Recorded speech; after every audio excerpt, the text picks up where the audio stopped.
내가 없어져야 비로소 이 나라가 평안하겠구나. 우리는 흔히 노력하면 보상받는 세상을 꿈꿉니다.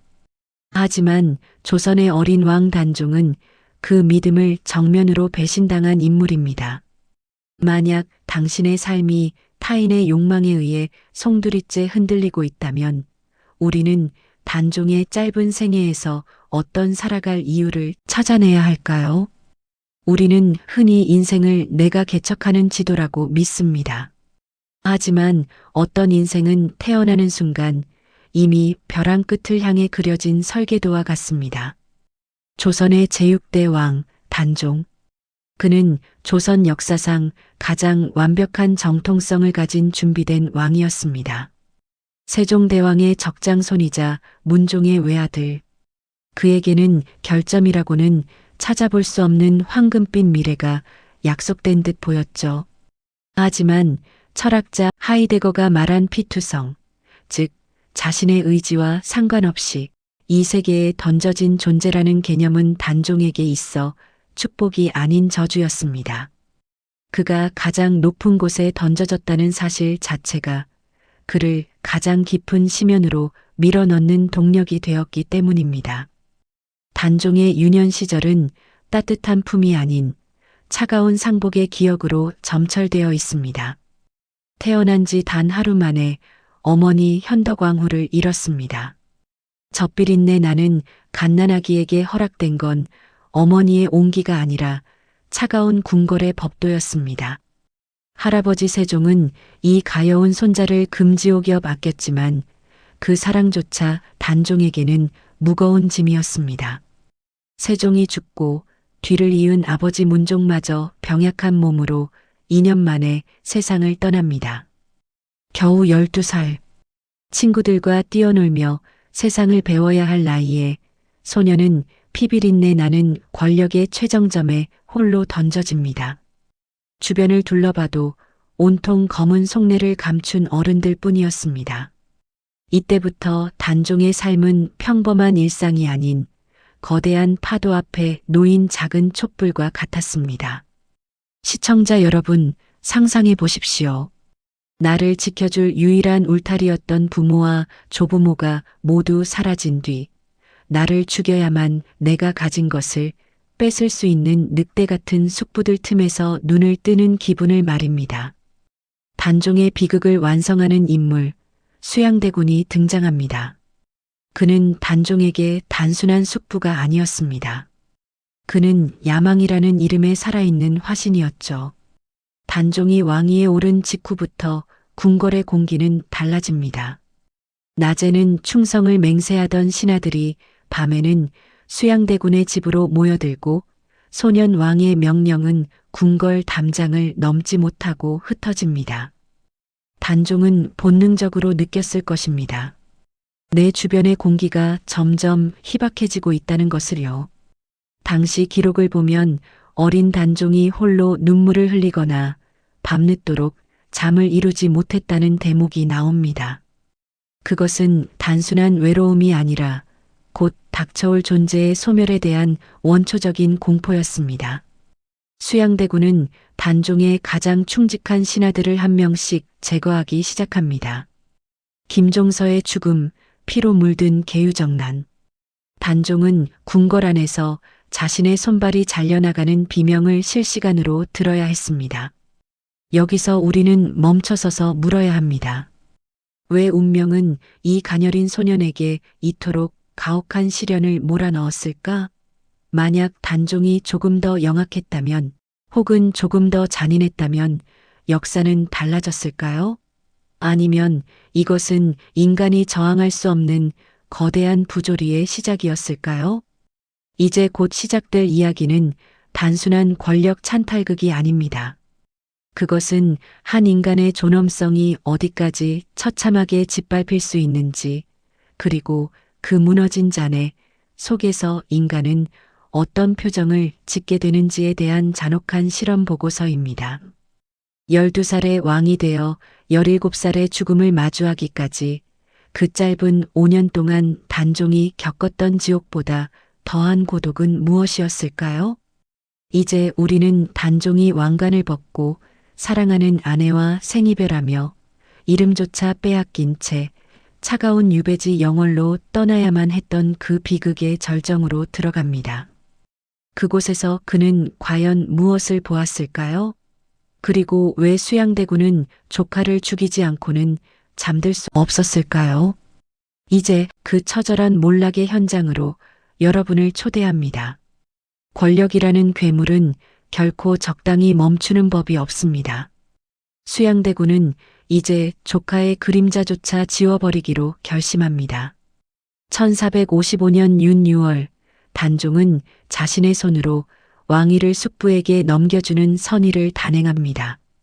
기록상으로는 자발적 양이었지만 그것은 칼날 끝에서 강요된 항복선언이었습니다. 옥새를 건네주던 그날 소녀는 15살이었습니다. 왕에서 상왕으로 그리고 다시 노상군이라는 초라한 이름으로 강등되는 과정은 한 인간의 사회적 자아가 산산조각 나는 과정이기도 했습니다. 철학자 장폴 사르트르는 타인은 지옥이다라고 말했습니다. 단종에게 있어 타인은 자신을 동정하거나 이용하거나 혹은 죽이려 드는 감시자들 뿐이었습니다. 궁궐이라는 화려한 감옥 안에서 그는 더 이상 왕이 아니었습니다. 그저 살아있는 유령이었죠. 수양대군, 이제 세조가 된 그는 조카의 존재 자체가 자신의 정통성을 위협하는 살아있는 증거라는 사실을 잊지 않았습니다. 단종의 삶에서 가장 시리고 아픈 장면은 아마도 정순왕후와의 이별일 것입니다. 유배지로 떠나기 전 동대문 밖 영도교 위에서 마주 선 두 사람. 17배 단종과 18배 왕비. 그들은 이것이 영원한 이별임을 직감했을까요? 거친 군사들에 이끌려 강제로 손을 놓아야 했던 그 순간 단종은 비로소 깨달았을 것입니다. 권력은 단순히 지위를 뺏는 것이 아니라 내가 사랑하는 사람의 온기조차 빼앗아 가는 잔혹한 칼날이라는 것을요. 부디 강건하십시오. 짧은 한마디 대사조차 허락되지 않았던 그 삼엄한 분위기 속에서 두 사람은 눈빛만으로 서로의 영혼을 붙잡았습니다. 다리를 건너면 다시는 돌아올 수 없다는 의미에서 이름 붙여진 영도교. 그 다리 위에서 단종이 흘린 눈물은 개인의 슬픔을 넘어 인간이 가진 가장 순수한 관계가 권력에 의해 난도질 당하는 비극의 정점이었습니다. 시청자 여러분, 이 대목에서 우리는 물어야 합니다. 과연 무엇이 그들을 이토록 갈라놓아야만 했을까요? 그깟 왕자가 한 소년의 유일한 안식처였던 여인보다 소중했을까요? 단종이 도착한 곳은 강원도 영월의 청령포였습니다. 앞은 깊은 강물이 흐르고 뒤는 험준한 절벽이 가로막은 곳. 배가 없으면 나갈 수도 들어올 수도 없는 천혜의 감옥입니다. 이곳에서 단종의 일상은 철저한 무로 돌아갑니다. 어제까지 수천 명의 시중을 받던 왕은 이제 좁은 집안에 갇혀 들리지 않는 소리를 듣고 보이지 않는 희망을 찾으려 애씁니다. 여기서 철학적 질문이 고개를 듭니다.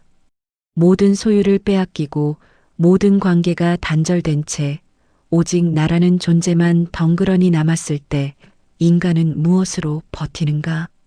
단종은 청령포의 소나무 숲을 거닐며 무슨 생각을 했을까요? 그는 아마도 자신의 존재가 세상에서 지워지고 있다는 공포와 싸웠을 것입니다.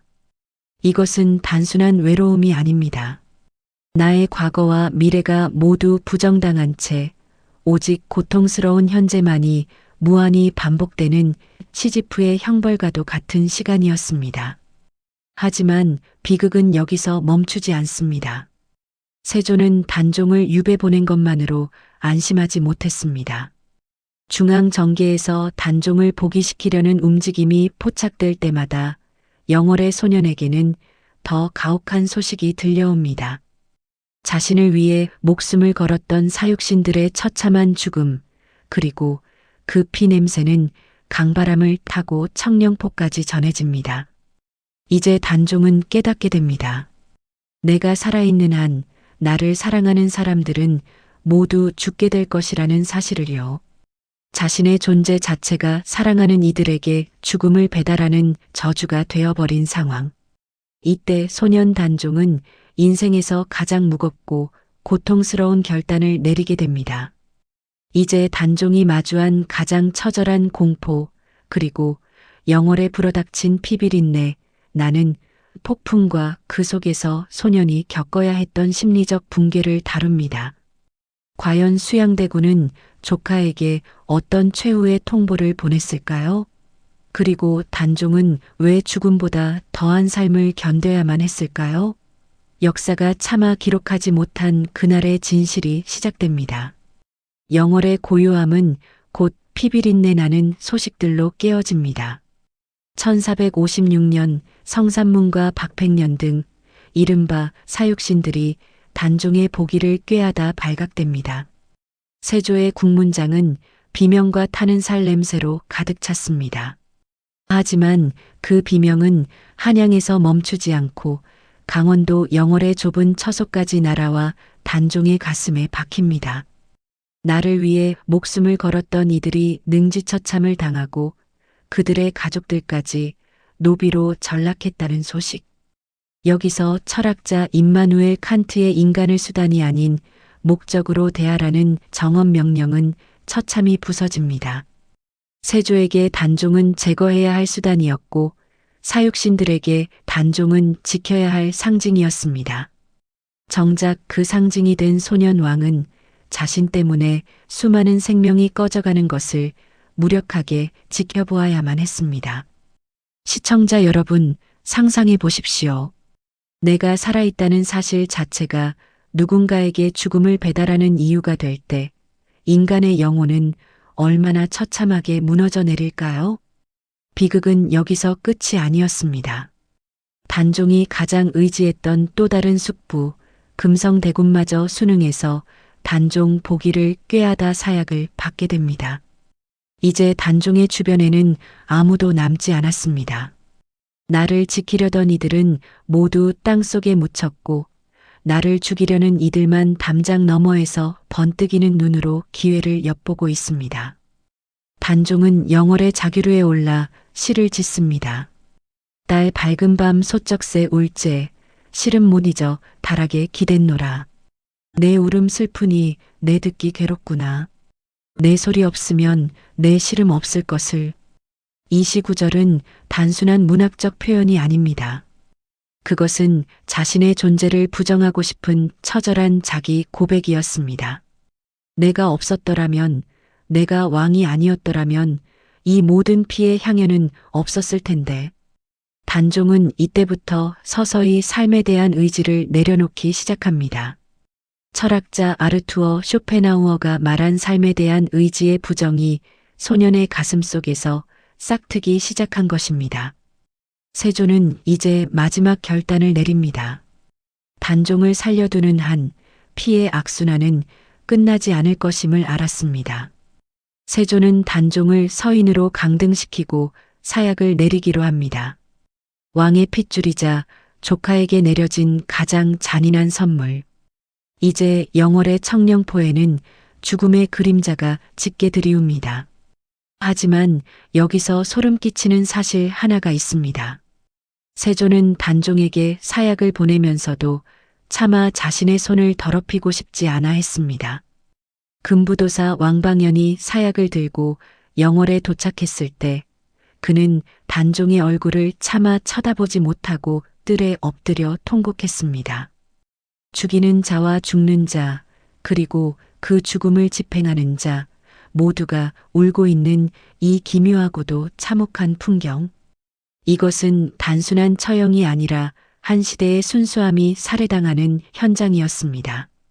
1457년 10월 24일, 17살의 단종은 과연 어떻게 최후를 맞이했을까요? 역사서에는 스스로 목을 메어 죽었다거나 사약을 마셨다는 엇갈린 기록들이 존재합니다. 하지만 그 죽음의 순간 단종이 남긴 마지막 말은 무엇이었을까요? 그리고 정말 놀라운 사실은 단종이 죽은 직후 영월에서 벌어진 기이한 일들입니다.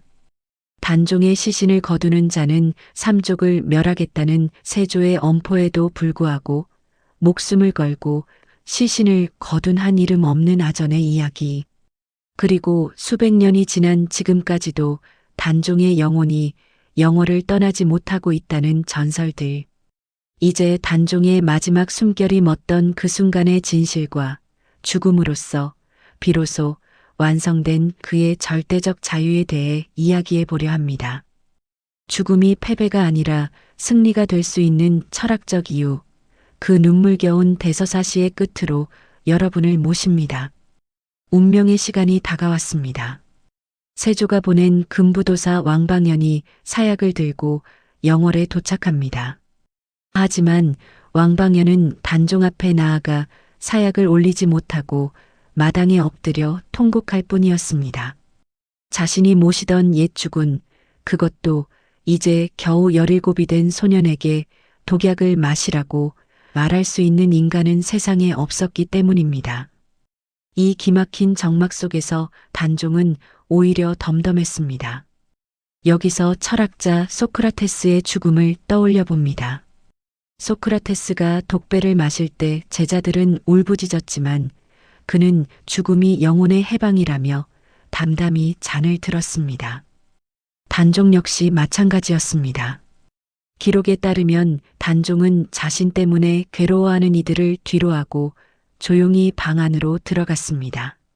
누군가는 그가 사약을 마셨다고 하고 누군가는 활시 위에 목이 감겨 타살당했다고 전합니다. 하지만 분명한 것은 그 순간 단종은 더 이상 권력의 희생양으로 남기를 거부했다는 점입니다. 그는 자신에게 닥친 부조리한 죽음을 수용함으로써 자신을 죽이려는 자들의 잔인함을 영원한 역사의 심판대에 세웠습니다. 이것이 바로 니체가 말한 아모르 파티, 자신의 가혹한 운명조차 사랑하며 그 너머로 나아가는 초인의 태도였을지도 모릅니다. 단종이 숨을 거둔 뒤 세조의 명은 더욱 잔혹했습니다. 그 시신을 거두는 자는 삼족을 멸하리라. 17 소년의 시신은 차가운 동강물에 던져졌습니다. 권력은 한 인간의 숨을 끊는 것으로 모자라 그 존재의 흔적조차 지워버리려 했습니다. 강물 위를 떠도는 어린 왕의 시신. 시청자 여러분, 이것이 우리가 믿어온 정의의 모습입니까? 이때 역사가 기억해야 할 이름 없는 영웅이 등장합니다. 영월의 아전 어몽도입니다. 그는 가족들의 만류에도 불구하고 좋은 일을 하다가 화를 당하는 것은 달게 받겠다며 밤중에 몰래 단종의 시신을 거둡니다. 그는 자신의 옷을 벗어 어린 왕의 시신을 감싸고 몰래 선산에 장사를 지냈습니다. 철학자 임마누엘 칸트가 말한 내면의 도덕 법칙이 권력의 공포를 이긴 순간입니다. 어몽도의 이 행동은 단종의 죽음을 단순한 소멸이 아닌 불멸의 서사로 바꾸어 놓았습니다. 세조는 육체를 죽였지만 어몽도는 단종의 의미를 살려낸 것입니다. 왜 우리는 수백 년이 지난 지금도 단종의 이야기에 가슴이 찢어지는 고통을 느낄까요? 아리스토텔레스는 비극의 목적이 카타르시스에 있다고 했습니다. 우리는 단종의 비극을 보며 연민과 공포를 느끼고 그 과정을 통해 우리 안의 슬픔을 정화합니다. 단종의 삶은 우리에게 묻습니다. 인생이 당신의 의지와 상관없이 무너져 내릴 때 당신은 무엇을 지키겠습니까? 세조는 왕관을 지켰고 단종은 인간의 고결함을 지켰습니다. 세조는 살아생전 꿈속에서 단종의 어머니 현덕왕후가 뱉은 침에 맞아 피부병에 시달렸다는 전설이 내려올 만큼 평생 죄책감에 시달렸습니다. 반면 단종은 죽음으로써 영원히 늙지 않는 소년 왕이 되어 민중의 신앙이자 전설이 되었습니다. 이것이야말로 진정한 승리가 아닐까요? 철학적으로 볼 때 단종은 죽음을 통해 자신의 존재를 완성한 것입니다. 하지만 단종의 죽음은 끝이 아니었습니다. 그가 죽은 뒤 영월에는 기이한 일들이 벌어지기 시작합니다. 단종을 죽음으로 몰아넣었던 이들의 비참한 최후, 그리고 수백 년간 정식 무덤조차 없었던 단종이 어떻게 다시 왕으로 복구될 수 있었는지에 대한 기적 같은 이야기가 남아 있습니다. 무엇보다 중요한 질문이 남아 있습니다. 그래서 단종은 행복했을까요? 죽음의 순간 그는 정말로 모든 것을 원망하며 떠났을까요? 아니면 비로소 무거운 왕관을 벗어던지고 자유로운 영혼이 되어 정순왕후를 만나러 갔을까요? 이제 이 긴 이야기의 여정을 끝내고 우리 삶의 가장 어두운 곳에서 단종이 건네는 마지막 위로를 확인해 보려 합니다. 단종이 숨을 거둔 후 세조의 천하는 영원할 것 같았습니다.